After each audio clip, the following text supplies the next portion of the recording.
দুনিয়াতে যত সম্পর্ক আছে সব সম্পর্কের কি আছে? শেষ আছে। দুই সম্পর্কের কোনো শেষ নাই। বলেন, দুই সম্পর্কের কি নাই? আপনারা একটু কথা বলবেন জোরে সোরে। হ্যাঁ, আমরা ক্লাসের মনে করেন আমরা ক্লাস করতেছি ইনশাআল্লাহ। দুনিয়াতে যত সম্পর্ক আছে সব সম্পর্ক কি আছে বলেন? শেষ আছে। কিন্তু দুই সম্পর্ক হলো এমন, ওই দুই সম্পর্ক কখনো কি হবে না? শেষ হবে না। আপনার মায়ের সাথে আপনার যে সম্পর্ক শ্বাস বন্ধ হয়ে যাওয়ার পরে শেষ। আপনার বন্ধুর সাথে আপনার যে সম্পর্ক শ্বাস বন্ধ হয়ে যাওয়ার পরে শেষ। আপনার আপনজনদের সাথে আপনার যে সম্পর্ক শ্বাস বন্ধ হয়ে যাওয়ার পরে শেষ। দুনিয়াতে সব থেকে আপন হলো মা আর বাবা। দুনিয়াতে দুনিয়ার সবাই আপনাকে আমাকে মহাব্বত করেন স্বার্থের জন্য, কিন্তু মা আর বাবা মহাব্বত করেন স্বার্থ ছাড়া। কিন্তু শ্বাস বন্ধ হয়ে যাওয়ার পরে মৃত্যুবরণ সন্তান করছে, প্রথম দিন যেই অবস্থা থাকে পরের দিন আর ওই অবস্থা মারও থাকে না। আস্তে আস্তে সবাই যায়, সন্তানকে আস্তে আস্তে মাও বলে, বাবাও বলে, আপনজনরাও বলে। ঠিক কিনা বলেন? দুনিয়ার যত সম্পর্ক আছে সব সম্পর্ক শেষ হবে, কিন্তু দুই সম্পর্ক কখনো শেষ হবে না। এই দুই সম্পর্ক আমরা জানতে চাই তো ইনশাআল্লাহ। এক নাম্বার, আমাদের আল্লাহর সাথে যদি সম্পর্ক হয় তাহলে ওই সম্পর্ক কখনো কি হবে না? শেষ হবে না। আল্লাহ এত পরিমাণে বান্দাদেরকে মহাব্বত করেন, এত পরিমাণে ভালোবাসেন। রসুলের যুগে এক মহিলা তার কুলের শিশুরে কোলে নিয়া মুহাম্মদ রাসূলুল্লাহ সাল্লাল্লাহু আলাইহি সাল্লামের কাছে আসছেন। আয়েশা বলতেছেন, নবীজি আপনি আমারে বলেন আল্লাহ তার বান্দাদেরকে কি পরিমাণে মহাব্বত করে। একজন মা তার কোলের শিশুরে যে পরিমাণে মহাব্বত করে, আল্লাহ কি তার বান্দাদেরকে ওই পরিমাণেই মহাব্বত করেন নাকি বেশি করেন? মুহাম্মদুর রাসূলুল্লাহ সাল্লাল্লাহু আলাইহি সাল্লাম বলেন, শুনেন মা, একজন মা তার কোলের শিশুরে যে পরিমাণে মহাব্বত করে, আল্লাহ তার বান্দাদেরকে তার থেকেও কোটি কোটি গুণে বেশি মহাব্বত করেন। সুবহানাল্লাহ। যখন এই কথাটা বলছে, বলার পরেও মহিলাটা নবীজির আরেকটা কঠিন প্রশ্ন করলেন, নবীজি আল্লাহ যদি তার বান্দাদেরকে মহাব্বতই করে থাকেন তাহলে আল্লাহ তার কিছু কিছু বান্দাদেরকে জাহান্নামে দিবেন কেন? প্রশ্নটা কঠিন না সহজ? বলে কঠিন। নবীজি সাল্লাল্লাহু আলাইহি সাল্লাম সিজদায় পড়ে গেছেন। নবীজি সাল্লাল্লাহু আলাইহি সাল্লাম যখন সিজদায় পড়ছেন, জিবরাইল আলাইহিস সালাতু ওয়াস সালাম আসছেন। আয়েশা বলে দিয়েছেন, বন্ধু আপনার বন্ধু আপনার কাছে সংবাদ পাঠাইছে যে আপনি তারে বলে দেন একজন মা তার কুলের শিশুরে যেই পরিমাণে মহাব্বত করে, আল্লাহ তার বান্দাদেরকে তার থেকেও কোটি কোটি গুণে বেশি মহাব্বত করেন। কিন্তু আল্লাহর বান্দা কারা আর আল্লাহর বান্দা কারা না? যারা আল্লাহর বন্দিগি করে প্রকৃতপক্ষে তারা হলো আল্লাহর বান্দা, আর যারা আল্লাহর বন্দিগি করে না প্রকৃতপক্ষে তারা আল্লাহর বান্দা না। এজন্য আমরা বন্দিগি করে আল্লাহর বান্দা হব তো ইনশাআল্লাহ। এজন্য আল্লাহ আমাদেরকে মহাব্বত করেন। কি পরিমাণে মহাব্বত করেন সহজে উদাহরণ দিলে বুঝবেন। আল্লাহ তাআলা দুইজন জাহান্নামীকে ডাক দিবেন। দুইজন জাহান্নামীকে আল্লাহ ডাক দিয়ে বলবেন, ও জাহান্নামীরা তোমরা আমারে বলো তোমরা কেন জাহান্নামে গেছো? ওই দুইজন জাহান্নামী হাওমাও করে খাচ্ছে থাকবেন আর বলতে থাকবেন, মালিক দুনিয়াতে আপনার হুকুম মানি নাই, আপনার আদেশ নিষেধ মানি নাই, আপনার হুকুম না মানার কারণে আমাদের ঠিকানা জাহান্নামে হয়েছে। ওই দুইজন জাহান্নামী যখন এই কথাগুলা আল্লাহর কাছাকাছি বলবেন, ওই দুইজন জাহান্নামীকে আল্লাহ ডেকে ডেকে বলবেন, ও জাহান্নামীরা তোমরা আবার যাও জাহান্নামের দিকে দৌড় দাও। একজন জাহান্নামী জাহান্নামের দিকে দৌড় দিবে, আরেকজন জাহান্নামী আল্লাহর কাছেই দাঁড়ায় থাকবেন। যে জাহান্নামীটা জাহান্নামের দিকে দৌড় দিছে ওই জাহান্নামীটাকে আবার আল্লাহ ডাক দিবেন। দেখেন আল্লাহ কি পরিমাণে বান্দাদেরকে মহাব্বত করেন। ওই জাহান্নামীকে ডাক দিয়ে আল্লাহ বলবেন, বান্দা তুমি কি আবার জাহান্নামের শাস্তিকে ভয় পাও না? তুমি কি আবার জাহান্নামের শাস্তিকে ভয় পাও না? তখন ওই জাহান্নামী বলতে থাকবেন, মালিক আমি তো আপনার জাহান্নামের শাস্তিকে ভয় পাই। মালিক জাহান্নামের আগুনে পড়তে পড়তে আমার চেহারাটা কালো বিশ্রী হয়ে গেছে। আমার মা আমারে চিনে না, আমার বাবা আমারে চিনে না, আমার আপনজনরা আমারে চিনে না, কিন্তু মালিক দুনিয়াতে আপনার হুকুম না মানার কারণে আমার ঠিকানা জাহান্নামে হয়েছে। এখন মালিক আপনি আমাকে জাহান্নামের কথা বলছেন নাকি জান্নাতের কথা বলছেন এটা তো আমার দেখার বিষয় না। মালিক আমি তো আপনার হুকুম মানছি, আপনি বলছেন জাহান্নামের দিকে দৌড় দেওয়ার জন্য, আমি তো জাহান্নামের দিকেই দৌড় দিছি। আল্লাহ বলবেন, যাও বান্দা যেহেতু তুমি আমার হুকুম মানছো যাও, আমি আল্লাহ তোমার মাফ করে দিলাম। আর যে জাহান্নামীটা আল্লাহর কাছে দাঁড়ায় আছেন ওই জাহান্নামীটাকে আল্লাহ ডেকে ডেকে বলবেন, বান্দা তোমারে তো আমি বলছি জাহান্নামে যাওয়ার জন্য, তুমি এখানে কেন দাঁড়ায় রইছো? তখন ওই জাহান্নামীটা হাউমাউ করে কাঁদতে থাকবেন আর বলতে থাকবেন, মালিক আমি নবীদের মুখে শুনছি, মালিক আমি উলামায়ে কেরামদের মুখে শুনছি, মালিক আমি দাওয়াতে তাবলীগের মেহনত যারা করেন তাদের মুখে শুনছি, আপনি বলছেন লা তাকনাতু আমরা যেন আপনার রহমত থেকে নৈরাশ না হই।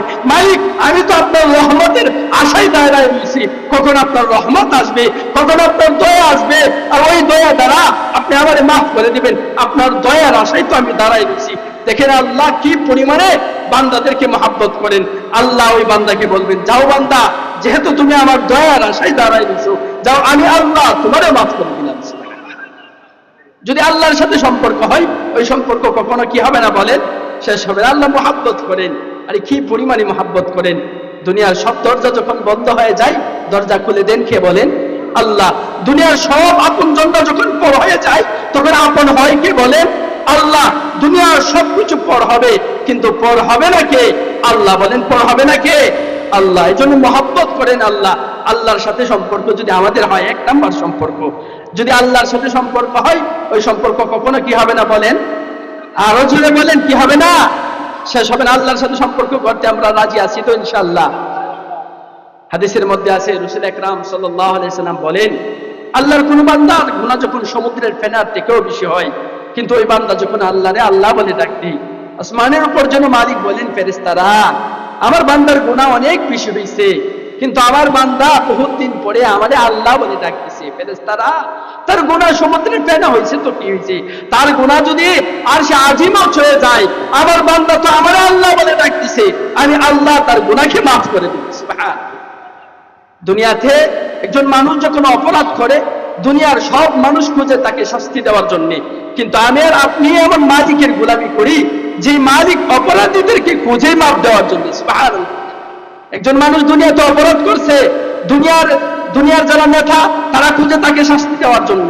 একজন মানুষ দুনিয়াতে অপরাধ করছে, তার বাবা খুঁজে তাকে শাস্তি দেওয়ার জন্য, তার মা খুঁজে তাকে শাস্তি দেওয়ার জন্য, তার আপনজনরা খুঁজে তাকে শাস্তি দেওয়ার জন্য। কিন্তু আমি আর আপনি এমন মালিকের গোলামি করি যে মালিক অপরাধীদেরকে খুঁজে মাফ দেওয়ার জন্য। বলেন সুবহানাল্লাহ। আরো সহজে উদাহরণ দিলে বুঝবেন আল্লাহ বান্দাদেরকে কি পরিমাণে মহব্বত করেন। তাফসীরের কিতাবের মধ্যে আসছে, মুহাম্মদুর রাসূলুল্লাহ সাল্লাল্লাহু আলাইহি ওয়াসাল্লাম, হাদিসের মধ্যেও আসছে, মুহাম্মদুর রাসূলুল্লাহ সাল্লাল্লাহু আলাইহি ওয়াসাল্লাম বলেন, একদিন আল্লাহ তাআলা হযরত জিবরাইল আলাইহিস সালামকে ডাক দিবেন। জিবরাইল আলাইহিস সালামকে ডাক দিয়ে বলবেন, জিবরাইল তুমি যাও জাহান্নামের মধ্যে যাও, জাহান্নামের মধ্যে গিয়ে দেখো আমার কোনো বান্দা আছে কিনা। জিবরাইল আলাইহিস সালাম জাহান্নামে যাবেন, জাহান্নামে গিয়ে জিবরাইল আলাইহিস সালাম জাহান্নামীদেরকে খুঁজবেন আল্লাহর কোনো বান্দা আছে কিনা। জিবরাইল আলাইহিস সালাম জাহান্নামে খুঁজতে খুঁজতে আল্লাহর কোনো বান্দা পাবেন না। উনি আইসা আল্লাহরে বলবেন, আল্লাহ আপনার কোনো বান্দা পাই নাই। জিবরাইল আলাইহিস সালামকে আল্লাহ আবার বলবেন, যাও তুমি আবার জাহান্নামে যাও, গিয়ে দেখো আমার কোনো বান্দা আছে কিনা। সুবহানাল্লাহ। আল্লাহ কি পরিমাণে বান্দাদেরকে মহব্বত করেন। আল্লাহ বলবেন, যাও জিবরাইল তুমি যাও জাহান্নামে যাও, গিয়ে দেখো আমার আর কোনো বান্দা আছে কিনা। জিবরাইল আলাইহিস সালাম দ্বিতীয়বার আবার যাবেন জাহান্নামে। জিবরাইল আলাইহিস সালাম আবার আল্লাহকে আয়েশা বলবেন, মালিক আমি তো আপনার কোনো বান্দারে পাই নাই। জিবরাইল আলাইহিস সালামকে আল্লাহ আবার বলবেন, জিবরাইল তুমি যাও আবার গিয়ে জাহান্নামের মধ্যে গিয়ে দেখো আমার কোনো বান্দা আছে কিনা। জিবরাইল আলাইহিস সালাম যখন তৃতীয়বার জাহান্নামের মধ্যে যাবে, গিয়ে হঠাৎ করে জিবরাইলের কানে আসবে কেউ বলতেছে, হান্নান মান্নান, আল্লাহ আমারে বাঁচান, আল্লাহ আমারে বাঁচান। সুবহানাল্লাহ। ওই বান্দারে জিবরাইল আলাইহিস সালাম আল্লাহর কাছে নিয়ে আসবেন। আয়েশা আল্লাহর কাছে বলবেন যে আল্লাহ একজন বান্দারে পাইছি, সে বলতেছে হান্নান মান্নান, আল্লাহ আমারে বাঁচান, আল্লাহ আমারে বাঁচান। তখন ওই বান্দা আল্লাহর কাছে বলতে দেখবেন, মালিক আমি তো মনে করছিলাম জিবরাইল যখন প্রথমবার জাহান্নামে গিয়েছিল আমি জিবরাইলরে দেখছি, কিন্তু জিবরাইল আমারে দেখে নাই। দ্বিতীয়বারও যখন জিবরাইল জাহান্নামের দিকে গিয়েছিল আমি দ্বিতীয়বারও জিবরাইলরে দেখছি, কিন্তু জিবরাইল আমারে দেখে নাই। তৃতীয়বার আমি মনে করছিলাম আপনি মনে হয় আর জাহান্নামে তারে পাঠাবেন না, কিন্তু মালিক আপনি তো রহমানুর রহিম, মালিক আপনি তো গাফফার, মালিক আপনি তো সাত্তার, মালিক আপনি তো জাব্বার, মালিক আপনি তো রহিম, মালিক আপনি তো রহমান, মালিক আপনি তো গাফফার। তৃতীয়বার আপনি পাঠাইলেন, আর তৃতীয়বার পাঠাইয়া আমারে ওই জাহান্নামের আগুন থেকে তুইলা আপনি আমারে আনছেন। আল্লাহ বলেন আমার ব্যাপারে আপনার সিদ্ধান্ত কি। তাফসীরের কিতাবের মধ্যে আসছে, আল্লাহ ওই বান্দাকে ডেকে ডেকে বলবেন, বান্দা জিবরাইল জানে না তুমি যে জাহান্নামে আসো, কিন্তু আমি জানি। জিবরাইল জানে না তুমি যে জাহান্নামে আসো, কিন্তু আমি জানি। জিবরাইল রে আমি তো তৃতীয়বার পাঠাইয়া এই জন্যই তো পাঠাইছি যে না আমি আল্লাহ তোমারে মাফ করে দিচ্ছি। এই জন্য আল্লাহর সাথে সম্পর্ক করলে কখনো কি হবে না, আমাদের লস হবে না। কি বলেন, লস হবে, লস হবে। এই জন্য আল্লাহর সাথে সম্পর্ক করব। দুনিয়াতে যত সম্পর্ক আছে শেষ হবে বাবা, যদি আল্লাহর সাথে সম্পর্ক হয় কখনো শেষ হবে না, না কবরে, না হাসরে, না জান্নাতে, না কোথাও শেষ হবে না। এজন্য আমরা সর্বদা আল্লাহর সাথে সম্পর্ক করবো তো ইনশাআল্লাহ। এটা আমাদের আলোচ্য বিষয় না। 2 নাম্বারটা হলো আমাদের আলোচ্য বিষয়। 2 নাম্বার হলো আমরা আরেকজনের সাথে সম্পর্ক করব, উনি হলেন মুহাম্মদুর, আরো জোরে বলেন, উনি হলেন মুহাম্মদুর রাসূলুল্লাহ, যিনি আমাদের নবী। যারা না বানাইলে আল্লাহ আসমান বানাইতেন না, যারা না বানাইলে আল্লাহ জমিন বানাইতেন না, যারা না বানাইলে আল্লাহ বৃক্ষরাজি বানাইতেন না, যারা না বানাইলে আল্লাহ আমারে আপনারে বানাইতেন না। সুবহানাল্লাহ বলেন। আরে মুহাম্মদুর রাসূলুল্লাহ আমাকে আপনাকে এত পরিমাণে মহব্বত করেন, এত পরিমাণে ভালোবাসেন। একদিনের ঘটনা তো এমন, মুহাম্মদুর রাসূলুল্লাহ সাল্লাল্লাহু আলাইহি সাল্লাম হযরত আয়েশা রাদিয়াল্লাহু তাআলা আনহার ঘরে গেছেন। যখন নবীজি আয়েশা রাদিয়াল্লাহু তাআলা আনহার ঘরে গেছেন, উনি শরীরের জামাটা কখনো খুলেন না। এই দিন উনি শরীরের জামাটা খুলছেন। শরীরের জামাটা খোলার পরে আয়েশা রাদিয়াল্লাহু আনহা দেখেন নবীজির বসন্তের মতো দাগ। নবীজিকে আয়েশা রাদিয়াল্লাহু তাআলা আনহা জিজ্ঞাসা করলেন, নবীজি আপনার কি ছোটবেলায় বসন্ত হয়েছিল নাকি? নবীজি বলেন, ও আয়েশা, আমার শরীরে তো মশা মাছি বসাই হারাম, আমার ছোটবেলায় বসন্ত কিভাবে হবে? মুহাম্মদুর রাসূলুল্লাহকে আয়েশা দেখে দেখে বলেন, নবীজি তাহলে এই দাগগুলা কিসের? মুহাম্মদুর রাসূলুল্লাহ চোখের পানি ঝরায় বলে, ও আয়েশা, এই দাগগুলা হলো তায়েফের ময়দানে আমি গিয়েছিলাম লা ইলাহা ইল্লাল্লাহর দাওয়াত দিতে। আমি গিয়েছিলাম যখন লা ইলাহা ইল্লাল্লাহর দাওয়াত দিতে, তখন তায়েফবাসীরা আমার উপরে আক্রমণ করছিল, পাথর নিক্ষেপ করছিল। এই দাগগুলা হলো পাথরের। আয়েশা রাদিয়াল্লাহু তাআলা আনহা মুহাম্মদুর রাসূলুল্লাহকে ডেকে বলেন, নবীজি আপনি যদি দোয়া করেন তাহলে এই দাগগুলো আল্লাহ নিমিষেই দূর করে দিবেন, আপনি দোয়া করেন না কেন? যখন এই কথা বলছেন, নবীজি আরো জোরে জোরে কান্না করতেছেন, কান্না করে বলতেছেন, ও আয়েশা, আমি যদি দোয়া করি আল্লাহ দাগগুলো দূর করে দিবেন, কিন্তু আয়েশা তুমি জানো আমি কেন এই দোয়া করি না? হাসরের ময়দানে আমার গুনাহের উম্মতগুলা যখন গুনাহের বোঝা মাথায় নিয়ে হাসরের ময়দানে দৌড়াদৌড়ি করবে, তারা যাবে আদমের কাছে, আদম ফিরিয়ে দিবে। তারা যাবে নূহ আলাইহিস সালামের কাছে, নূহ আলাইহিস সালাম ফিরিয়ে দিবে। তারা যাবে মূসা আলাইহিস সালামের কাছে, মূসা আলাইহিস সালাম ফিরিয়ে দিবে। তারা যাবে ঈসা আলাইহিস সালামের কাছে, ঈসা আলাইহিস সালাম ফিরিয়ে দিবে। তারা যাবে জাকারিয়া আলাইহিস সালামের কাছে, জাকারিয়া ফিরিয়ে দিবে। তারা যখন সমস্ত নবীদের কাছে যাবে আর সমস্ত নবীরা যখন ফিরিয়ে দিবে, তখন তারা আসবে আমার কাছে, আমার কাছে আয়েশা। তারা বলবে, নবীজি আপনি আমাদের জন্য একটু সুপারিশ করেন। আমি আয়েশা দোয়া করলে দাগগুলো দূর হয়ে যাবে। কিন্তু আয়েশা তুমি জানো যখন সমস্ত নবীরা ফিরিয়ে দিবে, তখন আমি সেজদায় পড়ব, আর সেজদায় পড়ে আমার মালিককে বলবো, মালিক আমি যদি দোয়া করতাম তাহলে দাগগুলো দূর করে দিতেন, কিন্তু মালিক তায়েফের ময়দানে আমি মাইর পেয়েছি, আপনার কাছে দোয়া করি নাই। নবী আমি উহুদের ময়দানে, আল্লাহ উহুদের ময়দানে মাইর পেয়েছি, আমি দোয়া করি নাই। নবী আল্লাহ আমি এই জন্যই দোয়া করি নাই, হাসরের ময়দানে আমি জানি আমার গুনাহের উম্মতগুলো ধরবে, কিন্তু নবী সবাই তাড়িয়ে দিলেও তো আমি আমার গুনাহের উম্মতগুলা তাড়িয়ে দিতে পারবো না। আল্লাহ আমি চাই এই দাগের বিনিময়ে আমার কোটি কোটি উম্মতদেরকে আপনি মাফ করে দেন। তাফসীরের কিতাবের মধ্যে আসছে, মুহাম্মদুর রাসূলুল্লাহ যখন এই কথা বলবেন, তখন আল্লাহ নবীর ডাক দিয়া বলবে, নবীজি এই দাগের বিনিময়ে আমি আপনার কোটি কোটি উম্মতদেরকে বিনা হিসেবে মাফ করে দিলাম। সুবহানাল্লাহ। এরকম ছিলেন মুহাম্মদুর রাসূলুল্লাহ। আরো সহজে উদাহরণ দিলে বুঝবেন। একদিনের ঘটনা তো এরকম, যখন হাসরের ময়দান কায়েম হয়ে যাবে, যখন সর্বপ্রথম মুহাম্মদুর রাসূলুল্লাহকে উঠানো হবে, তাফসীরের কিতাবের মধ্যে আসছে হযরত জিবরাইল আলাইহিস সালাম যাবেন কবরের পাশে মুহাম্মদুর রাসূলুল্লাহকে উঠানোর জন্য। 4 ফেরেশতা যাবে, কে মুহাম্মদুর রাসূলুল্লাহকে যখন উঠানো হবে, মুহাম্মদুর রাসূলুল্লাহ ওই সময় বলতে থাকবে, ভাই জিবরাইল আমার উম্মতরা কি জাহান্নামে চলে গেছে নাকি? আমার উম্মত নাকি জাহান্নামের মধ্যে চলে গেছে নাকি? জিবরাইল আলাইহিস সালাম বলবেন, নবীজি এই তো মাত্র আপনারে উঠানো হয়েছে, নবীজি এই তো মাত্র আপনারে উঠানো হয়েছে, এখনো তো কাউরে উঠানো হয় নাই। বলেন সুবহানাল্লাহ। আরে মুহাম্মদুর রাসূলুল্লাহ কি পরিমাণে মহব্বত করেন, আরো সহজে উদাহরণ দিতে বুঝবেন। আমার আপনার নবী আমারে আপনারে কি পরিমাণে মহব্বত করেন।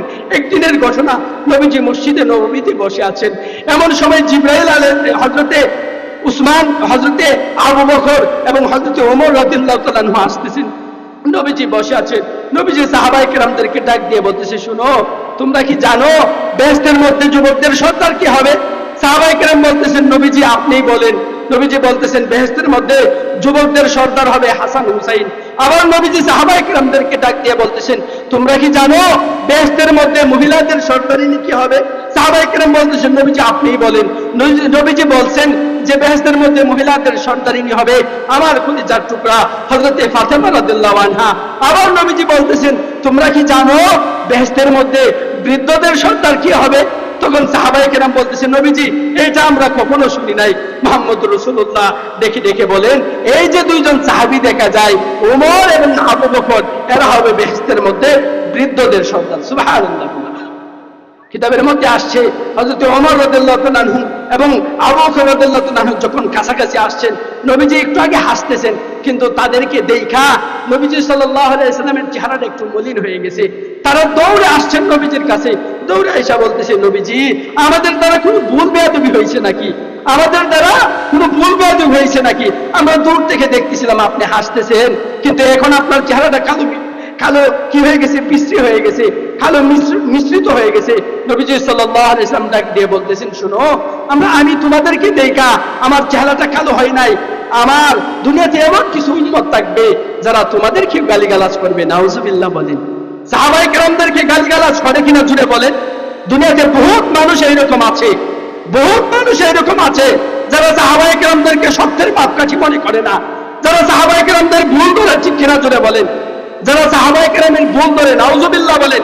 মুহাম্মদ রাসূলুল্লাহ সাল্লাল্লাহু আলাইহি ওয়াসাল্লাম যখন এই কথা বলবেন, আবু বকর রাদিয়াল্লাহু তাআলা একটা লম্বা লিস্টি শোনায় দিবেন। নবীজিরা ডাক দিয়ে বলবেন, নবীজি আমি তো আপনার জন্য আমার 13টা দোকান ছিল, সব তো আল্লাহর রাস্তায় বিক্রি করে দিছি, এরপরেও কি আপনার উম্মতরা আমাদেরকে গালিগালাজ করবে?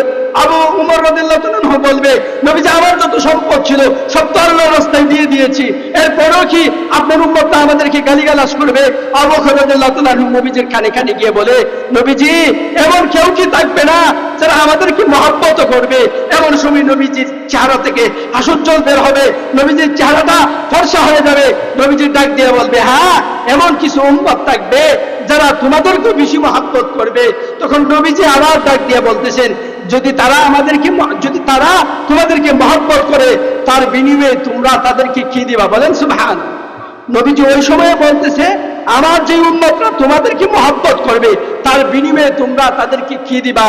আবু বকর রাদিয়াল্লাহু তাআলা ডাক দিয়ে বলতেছেন, নবীজি তার বিনিময়ে আমার জিন্দেগীর চাইরা না আমল আপনার উম্মতদেরকে দিয়ে দিব। সুবহানাল্লাহ। এই জন্য আমরা আমল করি কম, কিন্তু আমাদের ফজিলত অনেক বেশি। আমাদের হায়াত কম, কিন্তু আমাদের ফজিলত অনেক বেশি। একবার সুবহানাল্লাহ বললে আসমান আর জমিনের মধ্যে যত জায়গা সব দ্বারা ভরপুর হয়ে যায়। সুবহানাল্লাহ বলে একবার আল্লাহ বলে ডাক দিলে আসমানের উপর মালিক ঘোষণা দেন। একবার রহমান বলে ডাক দিলে আসমানের উপর মালিক ঘোষণা দেন।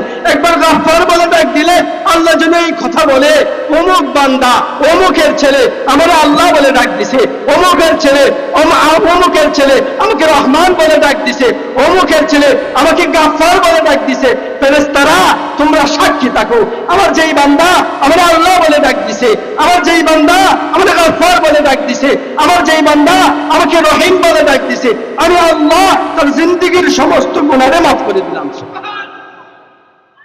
এই জন্য মুহাম্মদ রাসূলুল্লাহ আপনাকে আমাকে মহব্বত করেন, নিজের জন্য কিছুই চাই নাই। মুহাম্মদ রাসূলুল্লাহ চেয়েছেন আমাদের জন্য। বলেন কাদের জন্য? বলেন আমাদের জন্য। আর আমরাও মুহাম্মদ রাসূলুল্লাহকে মহব্বত করা দরকার।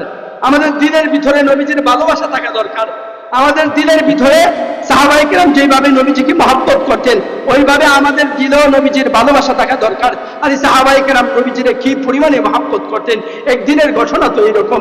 মুহাম্মদ রাসূলুল্লাহ 6 মাস পূর্বে আবু বকরকে বলছিলেন, আবু বকর আমার মনে হয় হিজরত করতে হবে। আবু বকর রাদিয়াল্লাহু তাআলা আনহু যখন 6 মাস পূর্বে বলছেন, 6 মাস পরে নবীজি আবু বকরের দরজার মধ্যে খড়াঘাত করছেন। দরজার মধ্যে খড়াঘাত করতে দেরি হয়েছে, আবু বকর রাদিয়াল্লাহু তাআলা আনহু দরজা খুলতে দেরি করেন নাই। সুবহানাল্লাহ। আবু বকর রাদিয়াল্লাহু তাআলা আনহু নবীজি ডাক দিয়ে বলে, আবু বকর তুমি কি ঘুমাইছো না? আবু বকর রাদিয়াল্লাহু তাআলা আনহু বলেন, নবীজি 6 মাস পূর্বে যে আপনি আমারে বলছিলেন, এই 6 মাস ধরে আমার মাথাটা আমি বালিশের মধ্যে লাগাই না, আমার পিঠটা আমি বিছানার মধ্যে লাগাই না। সুবহানাল্লাহ বলেন। আরে আবু বকর কেমন সাহাবী ছিলেন? আবু বকর তো এমন সাহাবী ছিলেন, ওনার শাসনামলে উনি যখন রাষ্ট্রপতি ছিলেন তখন একটা লিস্টি করা হয়েছে, অমুক সাহাবী অমুকের খেদমত করবে, অমুক সাহাবী অমুকের খেদমত করবে, অমুক সাহাবী অমুকের খেদমত করবে, এভাবে একটা লিস্টি করা হয়েছে। লিস্টি করার পরে একজন বৃদ্ধা মার খেদমত করার বাকি আছে, এমন সময় আবু বকরের দিলের ভিতরে তামান্না, আমি ওই বুড়ির খেদমত করব। ওমর রাদিয়াল্লাহু তাআলা আনহুর দিলের ভিতরে তামান্না, আমি ওই বুড়ির খেদমত করব। হযরত ওসমান রাদিয়াল্লাহু তাআলা আনহুর দিলের ভিতরে তামান্না, আমি ওই বুড়ির খেদমত করব। কিন্তু যখন রাত্র গভীর হয়ে গেছে, উনি হলেন রাষ্ট্রপতি, যখন রাত্র গভীর হয়ে গেছে, সর্বপ্রথম হযরত আবু বকর গিয়া ওই বুড়ির খেদমত করে চলে আসছেন। সুবহানাল্লাহ। যখন চলে আসছেন, এরপরে গেছেন হযরত ওমর রাদিয়াল্লাহু তাআলা আনহু, বুড়ির দরজার মধ্যে খড়াঘাত করছেন। বুড়ি দরজা খুলেন, ভিতর থেকে আওয়াজ আসছে, কে আপনি? বাহির থেকে বলতেছে, আমি হলাম উমর। ভিতর থেকে বলতেছে, কেন আসছেন? ওমর রাদিয়াল্লাহু তাআলা আনহু বলতেছেন, আমি আসছি আপনার খেদমত করার জন্য। ভিতর থেকে বলতেছে, এই তো মাত্র আমার খেদমত করে একজন চলে গেছেন। বলেন সুবহানাল্লাহ। এভাবে তিনবার হলো। তৃতীয় দিন হযরত ওমর রাদিয়াল্লাহু তাআলা আনহু, সংক্ষেপে বলতেছি, ওমর রাদিয়াল্লাহু তাআলা আনহু আসছেন। আয়েশা বলতেছেন, এখন আর আমি আপনার খেদমত করার জন্য আসছি না, আমি তো আসছি ওই ব্যক্তিকে চেনার জন্য, যেই ব্যক্তি আয়েশা রাত্রের গভীরে আপনার খেদমত করে চলে যায়। তাফসীরের কিতাবের আশরাফ আলী থানভী রাহমাতুল্লাহ আলাইহি এবং বহু উলামায়ে কেরাম লিখছেন যে হযরত ওমর রাদিয়াল্লাহু তাআলা আনহু গাছের এক ছায়ার আস্তলে দাঁড়ায় আছেন। এমন সময় হযরত আবু বকর রাদিয়াল্লাহু তাআলা আনহু ওই বুড়ির খেদমত করে চলে যাইতেছেন। মুহাম্মদুর রাসূলুল্লাহ সাল্লাল্লাহু আলাইহি ওয়াসাল্লামের সাহাবী হযরত আবু বকর রাদিয়াল্লাহু তাআলা আনহু যখন চলে যাইতেছে, ওমর রাদিয়াল্লাহু তাআলা আনহু পিছন দিয়ে গিয়ে এভাবে ধরছেন, ভাই তুমি দাঁড়াও, বলো তুমি কে? ওমর রাদিয়াল্লাহু তাআলা আনহু যখন পিছন দিয়ে ধরছেন, হযরত আবু বকর রাদিয়াল্লাহু তাআলা আনহু যখন মুখটা ফিরাইছেন, এমন সময় মুখটা ফিরানোর সাথে সাথেই হযরত ওমর রাদিয়াল্লাহু তাআলা আনহু অজ্ঞান হয়ে পড়ে গেছেন। হযরত আবু বকর রাদিয়াল্লাহু তাআলা আনহু পানি ঢালছেন, ওনার হুঁশ ফিরে আসছে। হুঁশ ফিরে আসার পরে ওমর রাদিয়াল্লাহু তাআলা আনহু ডাক দিয়ে বলতেছেন, ভাই আপনি আমারে বলেন, রাত্রের গভীরে আমার এটা জানার দরকার নেই আপনি কোথায় গেছিলেন, কিন্তু আপনি হলেন একজন রাষ্ট্রপতি।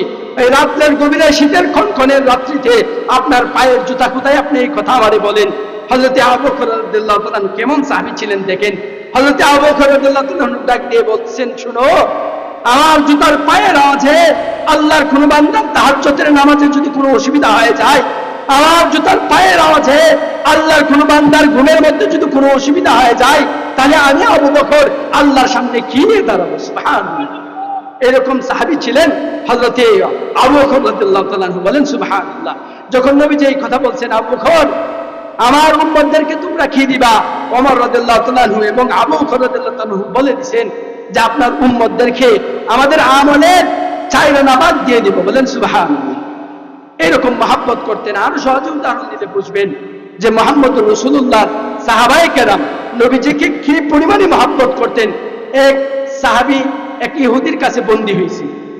যখন ইহুদির কাছে বন্দী হয়েছে, ভালো করে বুঝছেন, ওই ইহুদি শুধু তারে এই কথা বলছে, ওই নবীর সাহাবীর এই কথা বলছে যে তুমি শুধু এতটুকু বলবা, আশহাদু আল্লা ইলাহা ইল্লাল্লাহু ওয়াহদাহু লা শারীকা লাহু ওয়া আশহাদু আন্না মুহাম্মাদান আবদুহু ওয়া রাসূলুহু। এগুলা তুমি পড়তে পারবা না। তুমি যদি না পড়ো তাহলে তোমারে আমরা ছাইড়ে দিব। তোমারে আমরা কি করবো বলে? ছাইড়ে দিব। এই কথা যখন বলছে, তখন ওই সাহাবী ওই কাফেরের সামনে আরো জোরে বলছে, পড়েন, আশহাদু আল্লা ইলাহা ইল্লাল্লাহু ওয়াহদাহু লা শারীকা লাহু ওয়া আশহাদু আন্না মুহাম্মাদান আবদুহু ওয়া রাসূলুহু।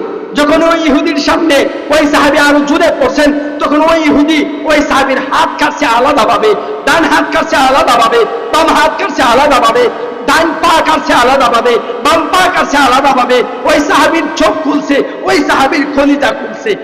নাউজুবিল্লাহ বলে।